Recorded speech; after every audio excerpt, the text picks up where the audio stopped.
सदियों पहले कैलाश पर्वत की ऊंचाइयों में महादेव शिव और माता पार्वती का प्रेम संपूर्ण ब्रह्मांड में चर्चा का विषय था। देवता और ऋषि मुनि इस दिव्य विवाह के साक्षी बनने के लिए आतुर थे, लेकिन इस शुभ अवसर पर एक घटना घटित होने वाली थी जो कालचक्र को बदल देगी। विवाह के दिन ऋषि दुर्वासा को आमंत्रित किया गया। दुर्वासा, जिनका स्वभाव उनकी प्रसिद्धि के समान ही विस्फोटक था, महादेव को बधाई देने आए। दुर्वासा महर्षि होने के साथ ही भगवान शिव के अवतार माने जाते थे। उन्हें शिव की क्रोधाग्नि से उत्पन्न माना जाता था। अत्रि और अनुसूया के पुत्र दुर्वासा के स्वभाव में उनके शाप देने की शक्ति और गुस्से का मिश्रण था। उनकी ख्याति ऐसी थी कि उनके श्राप से देवता भी कांपते थे। जब ऋषि दुर्वासा महादेव के पास पहुंचे, शिवगणों ने उनके सम्मान में विनम्रता दिखाने की जगह मजाक में उनके साथ छेड़खानी शुरू कर दी। उन्हें यह एहसास नहीं था कि वे कितनी बड़ी गलती कर रहे हैं। दुर्वासा, जो बहुत क्रोधी स्वभाव के थे, उनके इस व्यवहार से अपमानित महसूस करने लगे। उनका गुस्सा उफान पर था। शिवगणों की नासमझी ने इस विवाह में एक अनचाही बाधा उत्पन्न कर दी थी। दुर्वासा का चेहरा आग की तरह लाल हो गया। उन्होंने अपनी आंखें बंद की, मन में शिव का ध्यान किया और फिर महादेव को श्राप दे दिया। हे महादेव, जब तक आप अपने जटाधारी रूप, शरीर पर भस्म और गले में लिपटे नागों को त्याग नहीं देंगे, तब तक आपका पार्वती से पुनर्मिलन नहीं होगा।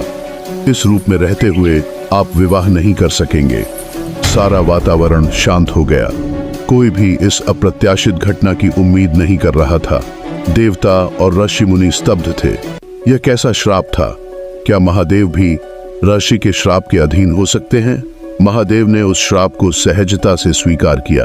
दुर्वासा ऋषि अपने स्वभाव के अनुसार महादेव के प्रति कोई पछतावा महसूस नहीं कर रहे थे। उनकी शक्ति का स्रोत उनका श्राप देना था और भगवान शिव ने उन्हें यह वरदान दिया था कि उनके द्वारा दिए गए हर श्राप से उनकी शक्ति और बढ़ जाएगी। इस कारण जहां अन्य ऋषियों को श्राप देने के बाद अपनी शक्ति खोनी पड़ती थी, दुर्वासा की शक्ति हर श्राप के साथ और अधिक बढ़ जाती थी। इसी बीच दूसरी ओर एक और घटना घटित हो रही थी जो महादेव के श्राप से जुड़ी थी। ऋषि भृगु, जो अपनी तपस्या में लीन थे, उन्होंने वैकुंठ का द्वार खटखटाया। भृगु, जो दुर्वासा जैसे ही क्रोधी स्वभाव के ऋषि माने जाते थे, भगवान विष्णु से मिलने गए थे, लेकिन विष्णु भगवान गहरी नींद में थे और उन्हें जगाने का कोई प्रयास सफल नहीं हो रहा था। गुस्से में आकर भृगु ने भगवान विष्णु की छाती पर जोर से प्रहार किया।